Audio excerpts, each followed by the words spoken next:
Remember me? Remember this? Because I don't remember where anything goes. But welcome back to Torque GT's P1 Resto series. Now, I'm afraid I have to apologise. Really sorry. We've been off your screens for over 5 months now, and we've got good reason. This is our own project. And because it's our own project, every other car has taken priority. Torque's customers always take priority over our own stuff, as with any trade project. Now, we've also had to wait for overnight parts from Japan. And thankfully, the majority of them for this part have arrived. So, we're now gonna try and remember where everything goes. I don't have to worry about that because I have the font of all knowledge, Spence on hand, who knows his Imprezas inside and out. So let's crack on. First things first, which is an actual saying, we're going to fit the fuel tank, because without the fuel tank in, we can't fit the rear suspension. So we're going to transfer all of this over, and we've got a new unit here, but we're going to put a brand new fuel pump in. So come with me, Aladdin's cave. Love this. If I won the lottery, I've pretty much already spent it in Torque parts. Fujitsu exhaust. Fujitsu, I can't say it this morning. It's a Monday morning and I'm really struggling with my words. But look how many are in there. So if you need a new exhaust for your car, give us a call. Chances are it's there. Not only that,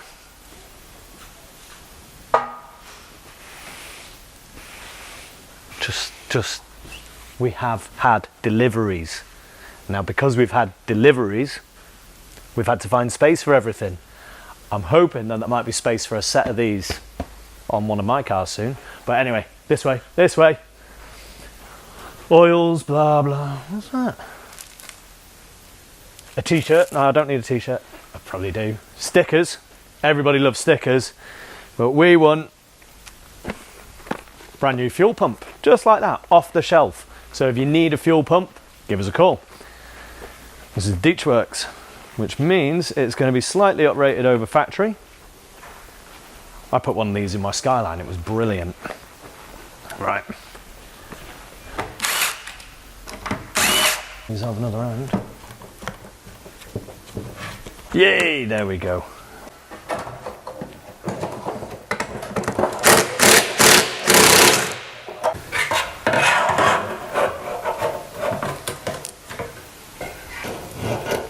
So this is basically,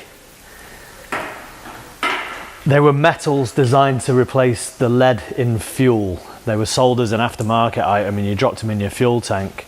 And the idea was that these were sacrificial and would dissolve gradually. Lead, as we know, was very poisonous, and tetraethyl lead is what they added to fuel before it was outlawed. Literally led to the dumbing down of the world. We actually lost IQ points because of the amount of lead going in the atmosphere and people were breathing in. True story. There's another one in there as well. The beauty of the Deadening stuff is it is a direct replacement. This is a specific one for the Impreza. You can see all the Impreza, for you Aussies. The plugs all match. The beauty of them though is the flow rate is a lot higher, 255 litres per hour from that tiny little thing through there. Bankrupt a millionaire in seconds. Hey! And then 180. Not awkward at all.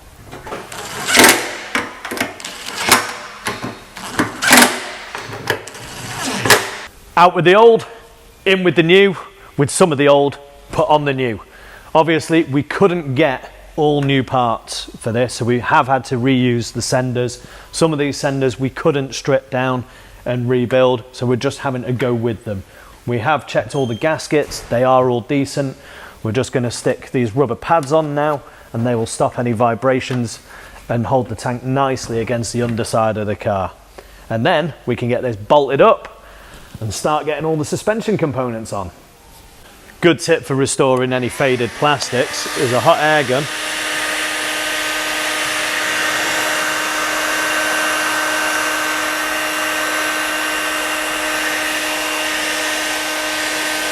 Brings that gloss right back.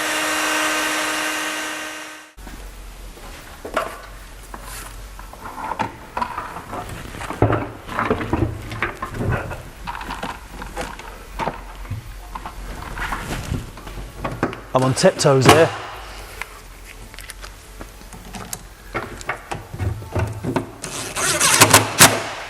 There we go. Ta-da! Readjust the straps, we're all good.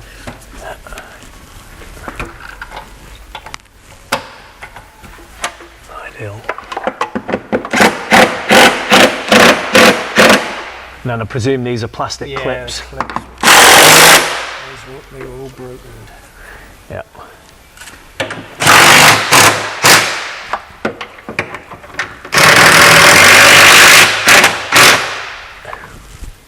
Sweet. Happy days. Fill a neck in before the subframe. Just looking at where the subframe.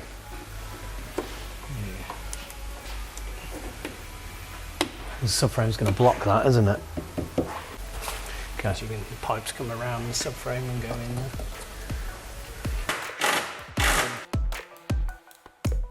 Right. The bolts.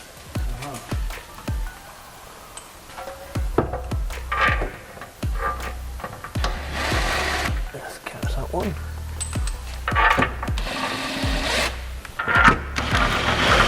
I'll leave it loose for a minute so you've Yeah. got a bit of play, but see what I mean about the Yeah. tank's a nightmare with that in a way. Yeah. Does the diff go in and then the diff cradle on top? Or the diff cradle first? The cradle goes up, but the diff Joins the two together, doesn't it? It acts as a the diff to put the two components up. it acts as a stressed member in So itself. we don't have to put that part up, to be fair. Okay. We can leave that if we want. It wouldn't stop it being a roll. No, no. So no point in that at the minute. Yeah. Yeah. Cool. Have you got a yellow paint pen? I've got a white one. I'm just thinking once we've done them, Mark what's done up. just do a little dot so we know what's up. This is a paint pen. What I'm going to do is the bolts that we're actually happy with, that they're done up properly, put a little paint mark on, and therefore we can always know if they're going to move, and we know which ones we've done, which ones we haven't. Spence, if you can get the bearings in that, I'll build up all these shock absorbers, put the springs and the dust boots on, and then we can get these on, and then we can start getting everything together on that back end. Yeah, no worries. Look at these bad boys. These are genuine Subaru. I'm not sure you'll be able to see it in there, but it is stamped Subaru KYB. And these are what we call upside down shocks. And by that, I mean the piston, the actual shock absorber part, is upside down. The thinner part of the shaft is within here, and you've got the main unit thicker up here. That actually makes it stronger, much stronger than having the 22mm shaft protruding up like most suspension units. These are valved for the P1. We want to keep the handling original on this car. And to be honest, they have been a little bit difficult to track down, but we've got them and we can get hold of more, which is good if you've got a P1 and you want to restore it. Right, in true Blue Peter style, here's one I did earlier with Spence. I'm going to do the other three now.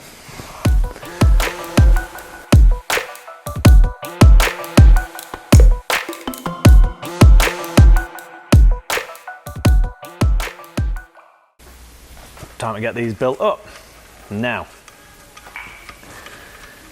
to protect this piston, we've got the dust boot.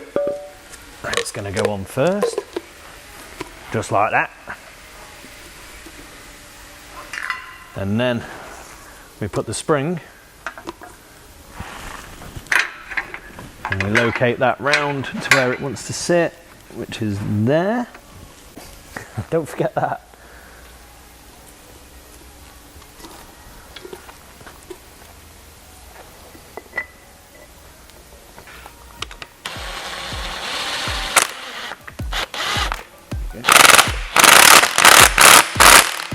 That's another one done. Change the orientation of that. Line them up. Lovely. Anybody seen Top Gun yet? I do want it. I'm booking tickets to go. That's be really good. Hey? Can't wait. Cannot wait.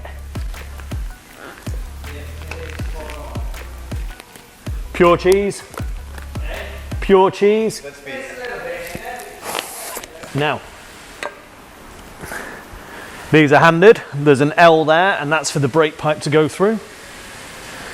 Let's check the orientation.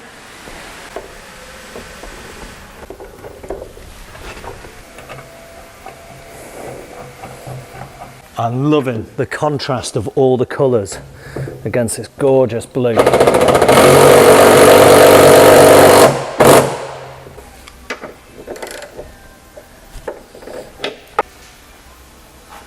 By doing the line, you can tell if it's moved or not.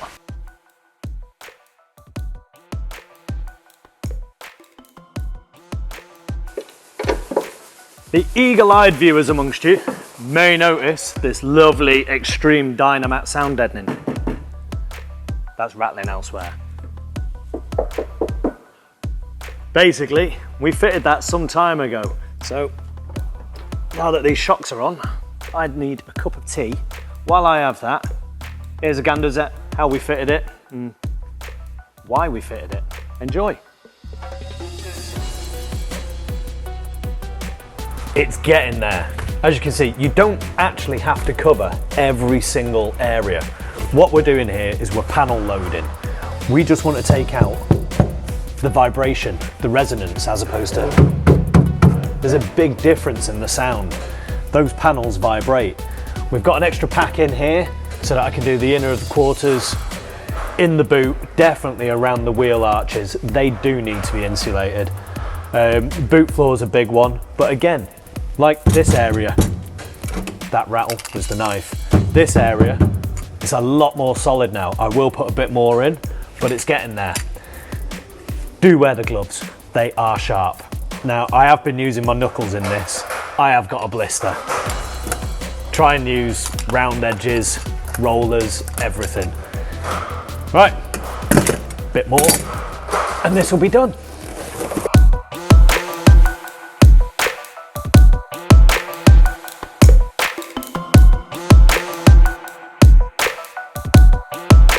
The sound deadening is now done. Now, we weren't aiming for a car audio competition car spec. We weren't caking every single panel in Dynamat. What we've done is we've loaded the main areas with it, so it is far more solid. Even in the roof, it is going to be far better than OE, and that is exactly what we wanted. So now we've got 3 sheets left of our 2 bulk packs. 1 for each door, 1 for the boot lid. That can be done on another day. All critical components need to be torqued to a certain spec. That spec we find on All Data. This has given us quite a wide range of between 80 and 108 pound-foot of torque. So I'm going to go bang in the middle, 94 pound-foot of torque, and this will beep when I get to that point. So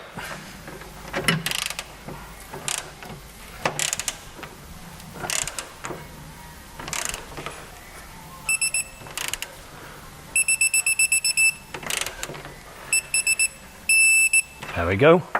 As you can see, we're getting the rear suspension on now. This side is all done finger tight at the minute. I'm just going to build this one up and then I'll go back round it with all the torque settings. What I'm really enjoying is, look, my hands aren't covered in grease. They're not covered in wax oil or any grime. It's lovely. It's like building a model car, but full size. 1-to-1 scale, Airfix kit. It just makes everything so much nicer.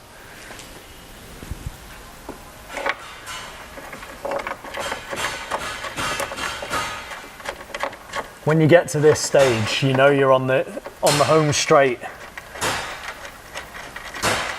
The dirty, horrible stuff has been done. This is the nice therapeutic bit where you've just got to remember where everything goes, or if you don't remember, you ask somebody that does know, or you Google an image.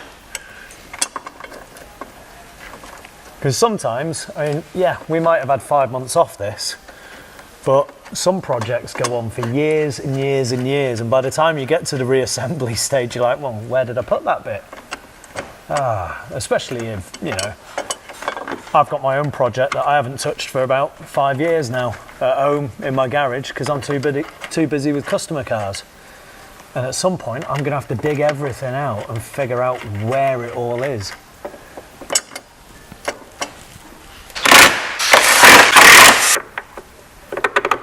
What I'm loving the colour contrast. The red, the silver, the black, these lovely zinc passivated bolts, and the golden yellow. We've got that much paint on. It's not going to go through straight away, so I'm going to quickly wind these in and wind them out again.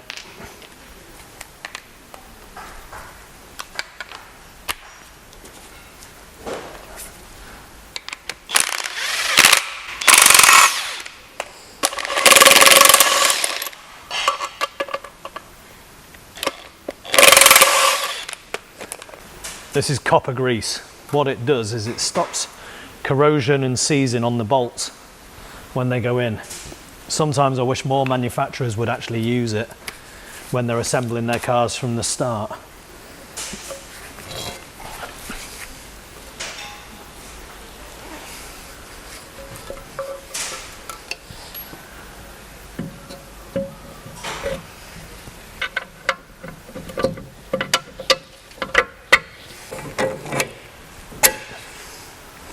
These have got eccentric washers.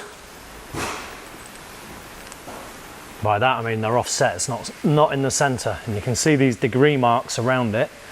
That allows you to fine tune the suspension as you turn this bolt. It moves the arm in and out within this slot, which will increase or decrease your camber on the rear and your toe angles and a couple of other things.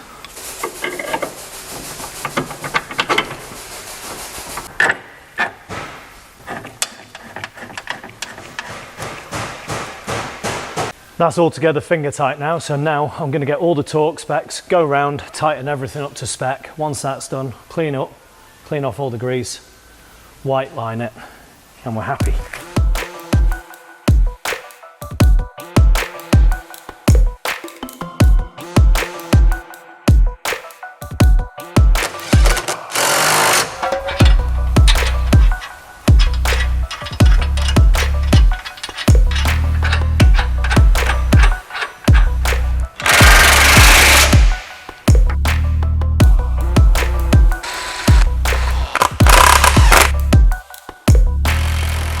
The final strut going on.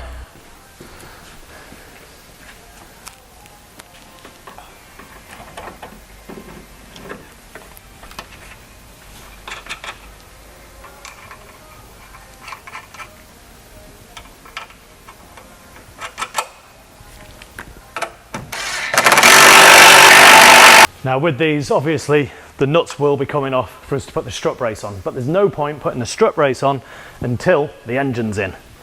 Brand new, genuine Subaru from Torque Parts. We got the bolt for that.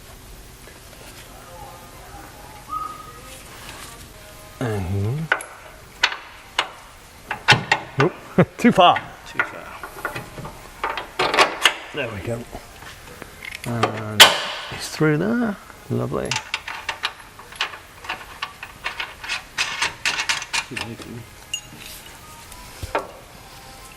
Too low.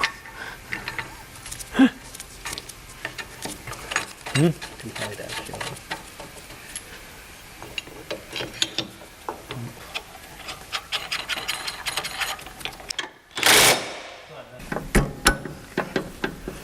That's that one. Forward or backwards? Forward. Too much.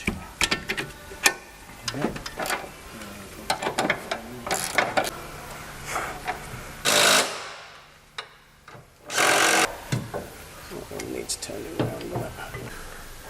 So the P1 had Alcon brakes. They were unique to the P1. They are massive front discs. You can tell the difference between front and rear, and that's because the fronts do the majority of the braking. You'll also spot that these are symmetrical. They are not identical, so therefore they are handed. These grooves have to go in a certain direction to allow the gases to escape from underneath the pad. proper pizza size. So, no matter how well you plan, there will always be something to cock it up. These back plates, even though we were told are for the P1, are actually smaller than the discs. So for the minute, these are coming off. We'll get the discs on so that we can get the car rolling, which is basically what this exercise was all about. And we'll go back to Subaru and try and get the larger backing plates.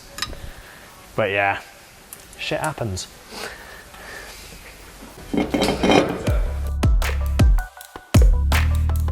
The wheels, look at those, beautiful. Nice and refurbed.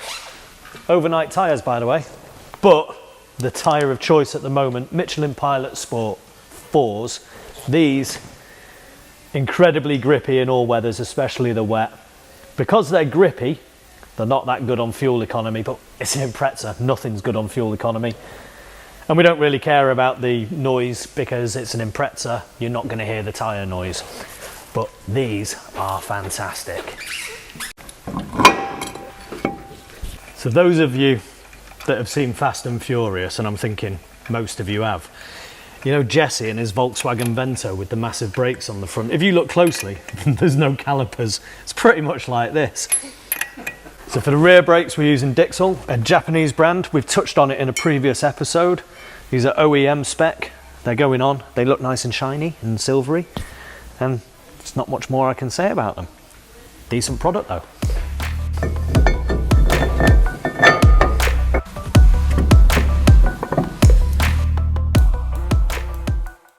And that is a wrap for this episode of the P1 Resto. We now have a rolling, sound deadened shell. And just look at it. Look at the contrast between that gorgeous blue, the satin blacks, the zinc passivation, the silver parts, the red shock absorbers. It's a stunning, stunning underbody now. Worthy of any P1 Resto.